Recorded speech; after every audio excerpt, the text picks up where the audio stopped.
ঝড় ওঠার সম্ভাবনা আছে, বিশাল ঝড়, হাওয়া বইছে, একটা গুমোট ভাব ছিল, সেটা কিছুক্ষণের মধ্যে সেটা কমেছে।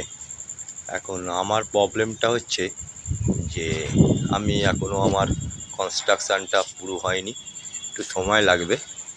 তো সবথেকে সমস্যা হচ্ছে পাখিদের নিয়ে।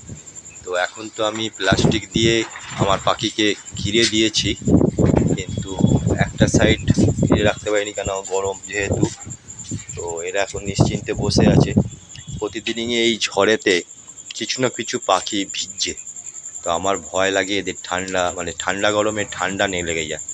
তো এখন এরা নিশ্চিন্ত বসে আছে, হাওয়া খাচ্ছে। হ্যাঁ, তো এই গরমে সবাই নিশ্চিন্ত বসেছে। গরমটা এতই গরম যে আমি সময় পাই না, এদের জল ঠিক মতন দিয়ে যাই একবার, আর চেঞ্জ করার সময় পাই না। আসি বিকেলবেলা, তখন হয়তো চেঞ্জ করে দিই। তো এখন ব্যাপারটা হচ্ছে যে সুষ্ঠু ব্যবস্থা এদের জন্য এখনও করতে পারিনি, যেহেতু কনস্ট্রাকশানটা এখনও পুরো হয়নি। তো এদের জন্য সুষ্ঠু ব্যবস্থার চেষ্টা চলছে। এখন আপাতত এই ঘর যেটা বানিয়ে দিয়েছি ছাদের উপরে, সেটা থাক। চালের মধ্যে আমি অনেক পাতা নারকেল পাতা দিয়েছি, যাতে গরমটা কমে। এদিকেও দিয়েছি, ওদিকেও দিয়েছি।